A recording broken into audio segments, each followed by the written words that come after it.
Welcome to the Black Knight Nation podcast. I'm your host, Sal Interdonato. The Black Knight Nation podcast is brought to you by Higher Echelon.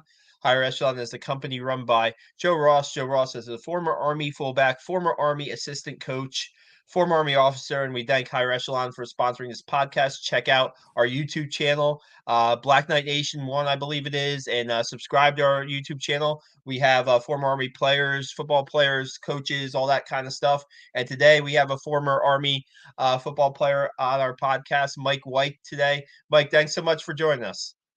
Thanks for having me. Yeah, I was doing some we talked briefly on LinkedIn and messaging, and we go way back, Mike. We go way back to when you first committed to the Army, right? I wrote a recruiting story on you. You know what? I'm a Jersey guy, so any story I could write on a New Jersey commit for Army, I was all back when the newspapers were like, "Why are you writing recruiting stories?" Back in the day, and I'm like, "This guy's from Jersey. I got to write about him." So, um, talk to us a little bit about your recruiting story and how Army kind of found you, so to speak, and how your decision to go to West Point. Yeah, I'm a blast from the past recruit. I'm a cross section of multiple coaching staffs at West Point. I was recruited under Bobby Ross. So my story was I was actually committed to North Carolina State. I was a typical senior in high school from Jersey. Made a trip down to the Carolinas. Fell in love with the South. And when the NC State coaches took me by the dorms and showed me that the football players are across the street from the tennis team, the cheerleaders, it was an attractive place to play college football. But it was actually my family that recommended, hey, West Point's recruiting you still. You like history, go up to the academy, take a visit, tour the institution, check it out.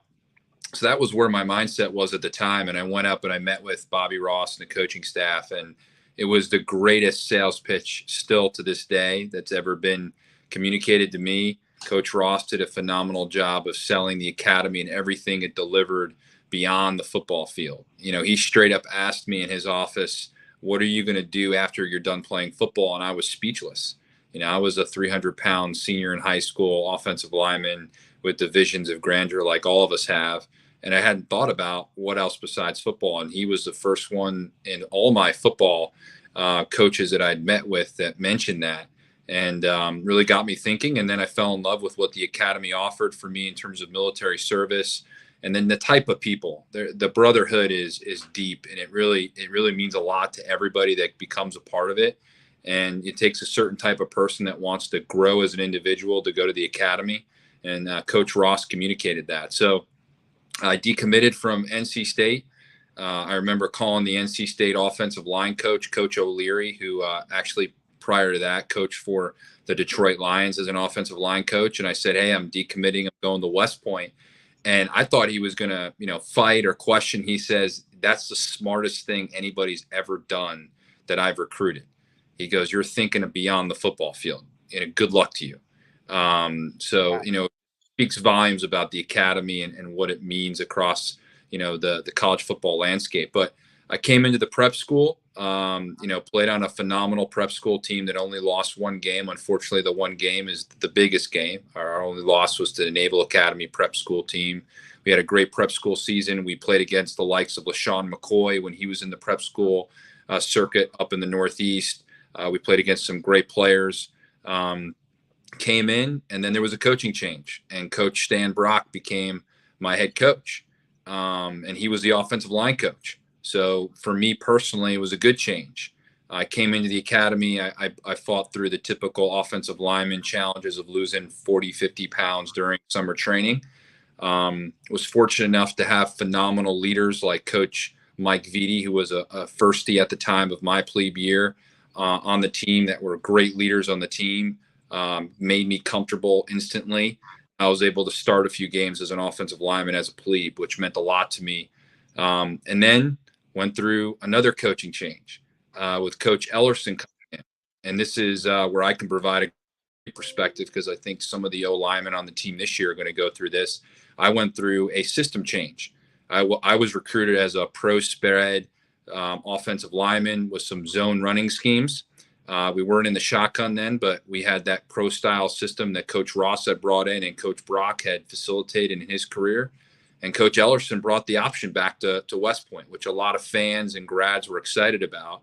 As an offensive lineman that was brought in to do a completely different style was a huge transition for me. And that was a big challenge for me, and I actually struggled to transition. I ended up being a 4-year letter winner, but wasn't, a mainstay or a starter every year during those following years and under the option. So it was a big challenge to adjust. But while my personal playing time wasn't there, the team got better, the system got better, the program got better. And my first year, we had a great season led by a strong defense, Steven Anderson, Josh McNary, phenomenal seniors, defensive players, and we ended up winning in the Armed Forces Bowl over SMU. And shortly thereafter, a few years later, watched from abroad when I was in the service as Army made yet another coaching change to Coach Monken. But transitioned out of the football program. I became an infantry officer. Did the airborne school, Ranger School infantry basic course. Got to the 3rd Infantry Division. I deployed as a platoon leader in the 3rd ID to Afghanistan. Came back, served as an executive officer, a battalion S4, and then eventually joined a general staff as an aide to camp before I transitioned out after 5 years. I got out as a captain. And then since then in the corporate world, I spent some time at Bank of America in Charlotte, North Carolina, got my MBA from the Fuqua School of Business at Duke, which is one of the few institutions that has a lot of ties to West Point with Coach K. Then from there, I moved on to the energy sector, worked for a company called NextEra Energy in South Florida. And then today, I'm actually sitting in my corporate headquarters in Palm Beach Gardens, Florida. I'm the CEO of a startup energy company that develops renewable energy projects across the U.S. So that's my journey from 300-pound Jersey lineman that you interviewed to a little bit lighter at 225. I'm kind of, a small tight end nowadays at 225, living down here in Florida. Amazing, amazing. First question for you would be like the Power Five, committing to a Power Five school and then saying, you know what, I think the journey might be a little bit different for me at West Point or more my style, so to speak. I mean, that doesn't happen too often in Army, where they get a guy who has committed to the Power Five. So like you said, I was wondering maybe what your recruiting trip was like, and did you see like a like-minded people there as the football players that were there? I mean, you talked about Vidi, you talked about there was Caleb Campbell back there that was a senior. I think there was Jeremy Trimble, your freshman year that was a senior. I mean, those were younger guys. Those were guys, sophomores and juniors, maybe on your recruiting trip. But what made a difference on your recruiting trip? Would you say? I would say it was exactly what you just described. I think I had a vision for who I wanted to become as an adult, and I saw a bunch of people that were closer to that than I was at that time at 18. And I said, man, I got to be in an environment around these guys. And I think another common trait that a lot of Army football players have is the instant bonding with the other people that they're on the trip with. And you do a good job, Sal, over the years of covering this. When you see recruits come in together, tracking who was on what official visit. I remember my official visit, there was a host of people like Steven Anderson who were on the trip with me and I bonded with. I was like, man, I want to go to war with these guys on the football field. We want to play ball together. We clicked as a group, whether it was, the other O linemen or even, playing across the ball folks. So the group of people that I visited with were really impactful. I said, I really want to play ball with these guys. These are high achievers. They're going to push me. They're going to make me better. And then, of course, it was the guys on the team already that were firsties, looking at what they had achieved in the classroom and in life, what they had ahead of them in the military, and what they had ahead of them outside of the military. Just complete exposure to people that were very motivating. That was a huge sales pitch to me when I attended the visit. West Point can offer that to a recruit, right? They can take you a little beyond the football field and give you a view of a lifestyle that's pretty attractive for any kind of competitive person. Yeah, I remember Steve's talked about this so many times on this podcast about bring it back, right? Bringing back winning football to Army. I was wondering, is that something that's something you guys probably even talked about on that recruiting trip? I'm guessing, or a lot at prep school, probably to bring the winning football back, and that's something that your class was able to accomplish. Absolutely. I mean, it's the brother, right? That flag that Coach Monken's done a great job of symbolizing and bringing back to the academy tradition for the football team. I mean, it runs deep. It's beyond the football field. We learn a lot on the football field. It's a proving ground. I know it taught me a ton and is a huge part of who I am as a person. But I've talked to a lot of people in the corporate environment that are from Harvard and Yale and other institutions, and there's not an academy network that is more devoted to helping each other like the West Point network. And that's the brotherhood. And I think when you're a West Point football player, and the sacrifices you make in terms of your schedule and your time and your effort to maintain the lifestyle of a cadet plus be a Division I football player, the brotherhood runs even deeper. When you bump into an Army football player, even if they graduated 20 years before you or after you, there's an instant connection of, I know what you went through, I know what you achieved, I know what you had to persevere through. There's a respect. It's that's the bring it back mentality, right? Guys that have gone through that and can persevere through that kind of lifestyle and play college football at the highest levels, they compete and win. When you were playing, right? I know sometimes when the current players are at West Point, sometimes they'll receive letters from the past players, the old grads, so to speak. Did you connect with anybody through that, Mike, or no? I remember our team got some letters from Pete Dawkins, right? No better prior Army football player to write a letter, and Yeah. during a season in the Stan Brock era where we were struggling, and we got a letter from him, and it's exactly what you just mentioned, the bring it back mentality, right? I think what's really interesting is across all the years of Army successful football teams and generations, there's a common thread of just that devotion to each other, to that brotherhood, to persevering to a certain brand of football. It doesn't matter the system necessarily they run or who they're playing against.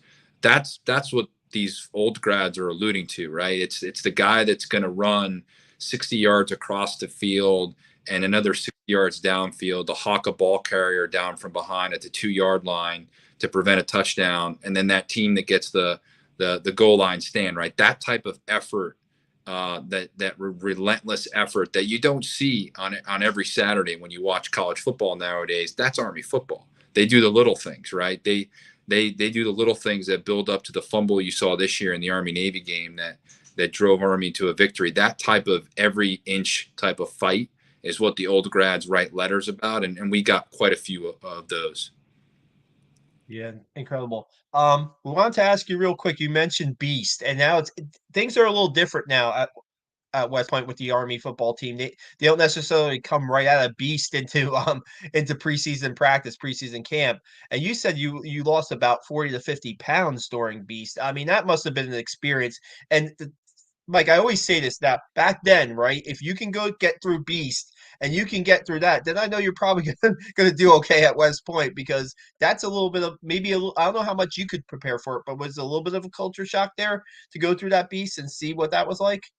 It was a little easier on me because I had done it at the prep school. So that's one Oh, of the reasons why the prep school is so valuable to a cadet athlete and to a football player is you go through it at the prep and your mindset's ready. But I will tell you that it doesn't remove the fact that you're in this prime part of the college football season and you're trying to come into camp at your optimal football fitness, right? You want to be feeling good, you want to be healthy, you want to be strong, you want to be conditioned. So you step on that practice field and you're ready to go. And to step on that field as a plebe and feel 50 pounds lighter, not feeling at your best as a D1 athlete, trying to gain 50 pounds back while you're practicing twice a day, getting ready for the season, it's impossible, right? It's an impossible task. So I think the changes that the academy made are awesome to a successful football program. It was a mental challenge for us all back at that time when we had to go through that type of mentality. It was challenging and mentally, although it did toughen you for fights on later days, right? Just the seeds that are sown on the West Point practice fields and in Beast. You were constantly playing catch up. I mean, I remember the Army offensive lineman back then. We'd be trying to gain weight during the season, right? You're trying to get into shape while the season's going on, not optimal. So it's a big challenge that I think the academy has made great adjustments to overcome, specifically for the guys in the trenches. yeah, absolutely. Do you remember what your first start was like? Do you remember that experience? Your first start, not maybe not your first game, but your first start, and Yeah. what that experience was like for you? It was against Tulane when Kevin Dunn threw the Hail Mary to right at Oh, the back. nice. So yeah, I remember speaking of conditioning, first start, right? And you go out there and it was a competitive game. Dunn, who hadn't had a lot of playing time at that point, but was a great athlete and a great individual, came off the bench and threw that Hail Mary pass. If you watch the film of that pass, I'm the guy that's like barely kicking out the D tackle I went up against who ended up playing in the league. Um, so Kevin can step in the pocket and deliver the Hail Mary. I just remember that throw going downfield, and I couldn't believe that pass was caught. It was just an unbelievable moment. It's one of those Mikey Miracle memories. I know you've talked about it before, but that was my first start. So it's hard to top that from an energy standpoint. You go back in the locker room, being part of a Hail Mary victory in your college football career, it's hard to top, but that was my first start. It was an amazing experience to be part of. What was the locker room like after that? What that must have been euphoric, I'm imagining. It was because of guys like Dunn who had also stepped up. We had a lot of guys that hadn't had a lot of playing time that stepped up in that game and performed and delivered. So it wasn't only the big victory and the Hail Mary pass, but it was a lot of guys that had been fighting it out on the practice field, fighting for playing time. That for whatever reason, whether it be out playing or performing a guy in front of them or just an injury, getting in the lineup and contributing. So it was a lot of hours of work, months of work, kind of a release of energy moment in the locker room. It felt good, and we had a little winning streak under Coach Brock, and we had beat Temple the following week. Both Corey Anderson at that point and Trimble had big plays against Temple at home. We had a nice little winning streak in some home games against those teams. So we had a little streak and a good feel about the team going on. Yeah, I still say the Miracle at Mikey's one of the best games I've ever covered there, no doubt. Just because of the shock. You're right. I'm like writing my game story is pretty much written, and I'm like, oh crap, this is happening right in front of my eyes. And then the talk to Kevin Dunn after that was just amazing. I mean, just to work, and he had a brother on the team too, right? I mean, We did. Tim Dunn was, yeah, he had a brother on the team too. I mean, put him. Were you one of the guys that put Kevin on your shoulders or no? At the end, didn't he get? I was right back behind him heaving because I didn't expect my first start to be 5 quarters instead of 4. But it was an amazing, amazing night, and he was a great guy, right? And that's the mark of an Army football team that the fans don't always see is there's an absolute deep bench of guys that are great character individuals who grind it out on the field and practice field, who are really talented that when the moment comes rise to the occasion. And he was one of those guys. He's a terrific athlete. You can see it on the practice field every day. He's one of those guys that in another era you put him in an option offense. He was a terrific option quarterback athlete, kind of like that season. Can you imagine if Vidi ever played in an option offense, running the ball straight ahead 25, 30 times a game? So there was a lot of guys like that on the team that year that just opportunities and timing were significant. He got his moment, and he's one of those guys. Just as a plebe looking up to a firstie, you couldn't have been happier for him to have his moment. Great point. Great point. I wanted to talk to you. You talked about the transition from coaching staffs and the new system, the offensive system. I want to go to your senior year because, yeah, that's a special year. That's the first time Army had a winning record since 1996. We talked about it a lot with Steve. You win the bowl game at SMU, and you talked about, just trying to get down the offense there. And your senior year, you might not be seeing the field as much as maybe you want to, but being that type of guy that stays in the program and really is still part of that senior class that gets it done. I'm wondering what like that was your mindset there. Absolutely. I mean, that's the challenge, right? The West Point football team, any D1 football team is full of a bunch of alpha male personalities, right? We're all built to be captains of the team, guys that are profiled, guys that get the attention, guys that are in it. They're not everyone can be on the field at the same time, and not everyone can get that. So I was definitely one of those guys that internally struggled through the transition of systems, not playing every down. But that senior season, you're just grinding. And I think to be honest with you, I think some of those grinding moments that, it's more than you. It's not about you all the time, not about your starts, not about your snaps, but about being part of something special. As that season went along, you could see this was a different Army football team, specifically on the defensive side of the ball. I mean, it's just a special defense. Josh McNary, Steve Anderson, a host of guys. Mike Gann was still on that team at D tackle. There's just a lot of talent on the defensive side of the ball that were making big plays each and every week. And you knew you were a part of something. So you did your part. Whatever you could do in practice, special teams, whatever reps you got in games, you did your part. And that adds up and that builds a camaraderie. And I think that, that could happen to the team this year, right? They're transitioning to a new offensive system. You've got a deep backfield of fullbacks that have been carrying the load these last couple of years. They may not get a game where they get 25 carries this year. How are they going to mentally respond to that? You probably have some offensive linemen that came in that were recruited in the straight up option offense that may be asked to run a little zone read this year out of the shotgun, depending on how they come out. And, either they can adjust or they may not. And, how do you deal with that mentally? It's a challenge, but I think beyond the football field, being part of that transition makes you very mentally tough, makes you very nimble, very flexible, certainly makes you a better officer in the military, makes you prepared for any of the uncertainty you face in the corporate environment. So not that this makes any of those individuals that go through that happy in the moment, because it's a challenge not to be the guy anymore, but it makes you better. And I think that's the story of a lot of guys on the Army football team is you stick it out and you buy into the Coach Monk and the mindset. What comes out the other end is more than just what you have to show on the football field. It's what it prepares you in life for. No better football program to prepare you than West Point. Yeah, there's been guys in the past that had that, they see the field earlier in their careers and they might just fall down the depth chart a little bit. I can think of a guy like Artis Hobbs, who was a slot back who really got a lot of playing time earlier in his career.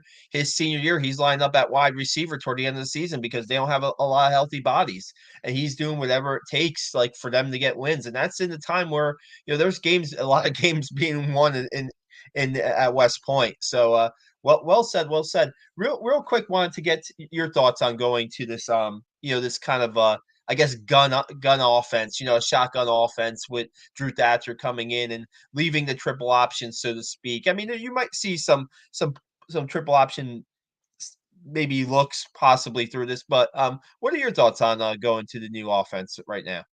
Well, one thing I will say is one of the speeches I used to hear when I left the academy is the Theodore Roosevelt in the arena speech. And I love that speech because everyone at West Point's in the arena. And now I'm in a position in the Army football program where I'm in the stands. I'm not in the arena competing. So I'm humbled by the ability to present an opinion from the stands. But I'll say it's a transition. I think the Army football faithful have to understand the challenge that the offense has this year. Any transition to a new system is challenging. It's not going to be the simplest or the easiest. A lot of these guys, if not all of them, were recruited for a specific system. Now they're going to be asked to stretch that outside their comfort zone. I'm going to be really curious to see how they utilize some of these fullbacks that have been so impactful in the offense, Buchanan and Riley especially. They've been key contributors, really talented young men, really epitomize the Army football toughness.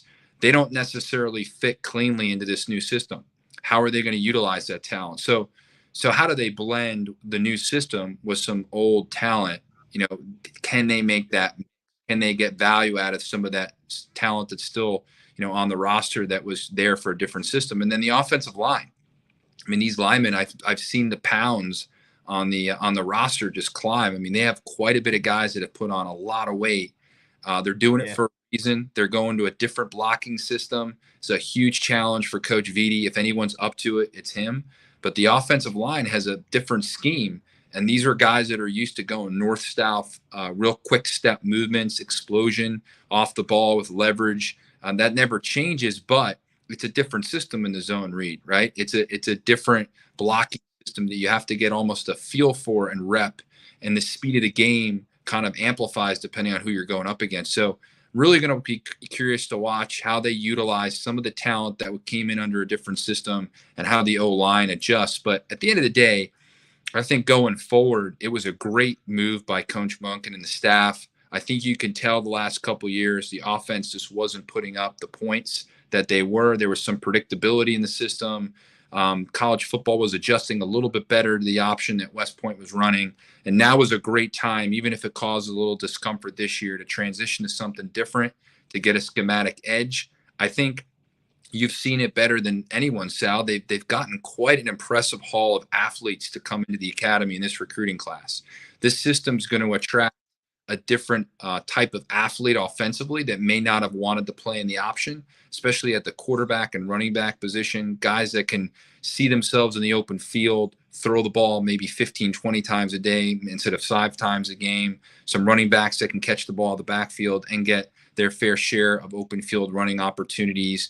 If they can keep those guys in the academy and get them on the field at Mikey Stadium, we might have ourselves some different athletes we haven't seen before too. So net, I think it's great. I just think this season with the schedule they're playing against, it could be challenging with the new system. We all got to remind ourselves of that.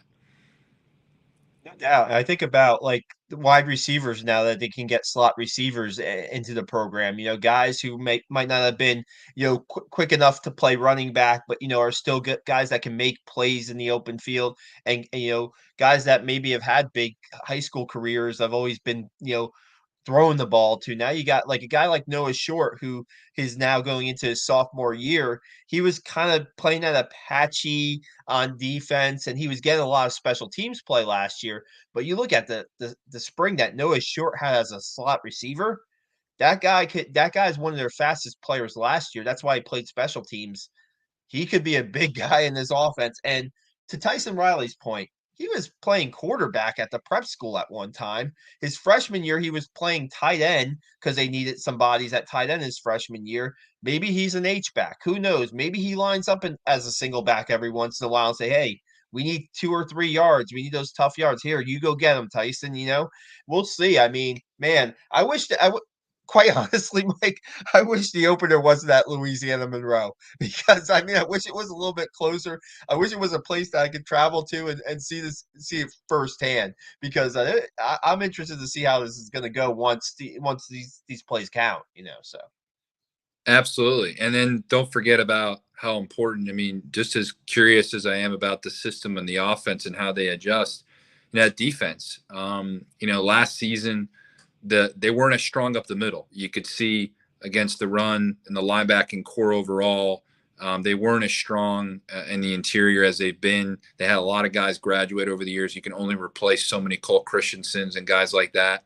How they reloaded that position with some experience now there, some talent there is going to be really fun to watch. The defense, I think, has a lot of good experience to replace some of the talented guys that graduated, but there's a lot of interesting storylines there. I think they have some young talent in the program that we've been hearing about that we know since they recruited them that haven't had all the reps on the field yet. And on defense, we're going to see some of those guys this year on the D line and the linebacking core. It'll be fun to see how that defense performs. So it'll be an exciting season. It's a tough schedule. It's a offense, new system. Air Force and Navy will be strong. Everyone's geared up. But I know Coach Monken loves that, right? That's what his teams thrive on.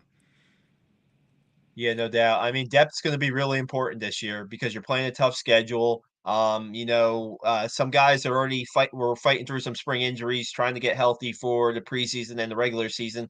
So we'll see what happens with that. That inside linebacking core led by Leo Lowen, and you look at guys like Spencer Jones and Calvin Crumby. There's guys that are ready to step up and play. I mean, just get them healthy, get them to the field, and we'll see what happens. Want to wrap this up real quick about have you connected with like any current or recent players through being an Army football grad? Have you built any type relationships? I know I want to give New Jersey guys a shout out. Following you, Frank Allen was before you, or was Frank Allen before you? He was after me, Frank, but I remember when he came into the Okay. program, and I remember when he got recruited in, and he was starting as I was exiting as a great offensive lineman for the Army football program. Yeah, I think of Frank Allen, think of John Trainer. I'm thinking of some of the current guys like Isaiah Alston and Bo Nicholas Paul. They're Garden State guys. it's good to see. I always say that Army needs to recruit the Garden State a little bit more because there's so much talent there. There's so much talent in New Jersey, and you've seen some guys like yourself, Frank Allen, and now Isaiah Austin, Bo Nicholas, Paul, John Trainer going through the program. Is there anybody that you build a good relationship with that's a recent player or anything like that, or any Not in the last like maybe somebody back in the day that was a former Army? Not in the last couple of years particularly, but over the years, like when I was on my way out, think of a guy like Ryan Kelly who played tackle. He came in as a tight end out of New Hampshire, got converted to tackle in the option offense, played. Rodriguez at linebacker, whose name's on the stadium. I mean, those are guys that came in when I was out. I stayed in touch with them, played with them for a year. And then, we reconnect, right? Talking about the brotherhood. Those are two guys that would go on to, the Harvard Business School for their graduate degrees. And I was in the corporate environment at a conference in Boston. And there I am getting dinner with two of my old Army football teammates for a year that are getting business degrees. So those are the types of common stories you hear. You remember when you guys were struggling through a practice during 2 days in the Army football program, and now you're out doing great things. So there's a host of people over the years you connect with. And I think that's one of the things that we bring as an alumni base beyond what a lot of others do is we just have hundreds and hundreds and hundreds of Army football players that are all doing successful big things across industries, sectors, whether it's Alejandro playing in the NFL or someone else, doing things in the corporate world. Everyone's connected. Ali is, just got done with an amazing NFL football career and story. I remember I launched my company 7 months ago and co-founded the company that I'm leading right now. And Ali sends me a text message telling me how awesome he thinks it is, right? I mean, that's the type of brotherhood that it is. Everyone's always on the lookout for talking to each other, reconnecting. It's one of those special things where you could not see an Army football player that for 20 years and then bump into him. And it's like you never stopped. It looks like you saw him yesterday. That's the type of brotherhood it is. I love going to the golf outing, the alumni golf outing in July, and you see everybody meeting up, and you see the generations of Army football players from the 50s and 60s connecting with some of the guys who had just played. It's really incredible. I used to love going to that. Hopefully, I can get to that this year. Yeah, and outside of West Point, right? I mean, outside of the football program at West Point, Stanley Cup Finals. You have West Point grad versus West Point grad, right? Bill Foley and the Vegas Knights Yep. versus Vinny Viola and the Florida Panthers. It's crazy to like the West Point. That's the corporate, right? That you're talking about there, the corporate connections. Well, really appreciate you jumping on with us today, Mike. Thanks for sharing your story as an Army football player and beyond. Um, is there anything you'd like to say more about your company or anything before we get off, or plug anything before we get off? Just want to say thanks for having me. The Brotherhood run, and really happy to be on the show and looking forward to watching another outstanding year of our ball. And love watching not only what they do to put W's on the board, but the way they play. That's what we watch for as old grads. Is the way they're playing is just as important. That ruthless effort, it means a lot to them and the soldiers that they're going to lead one day. It's not a cliche. It's real. Army football players have a lot of reputation to carry into each and every game, and just happy to be a part of this amazing institution and brotherhood, and really happy to talk some football with you in midday today. It was a nice break from work. Absolutely. Guys, check out blackknightnation.com. We have some recruiting. We have a recruiting story on Dawson Jones, a kicker from North Carolina that just committed. We'll have the schedule story. There's kickoff times that we talked about. I'll write that up after I get off here. And check out our Instagram, our Twitter account at Black Knight Nation, and our YouTube channel that we're on now. Give this a thumbs up and share this video with Mike. Great to catch up with Mike again. Thanks so much, Mike. And we'll see you guys soon. Thanks, Al.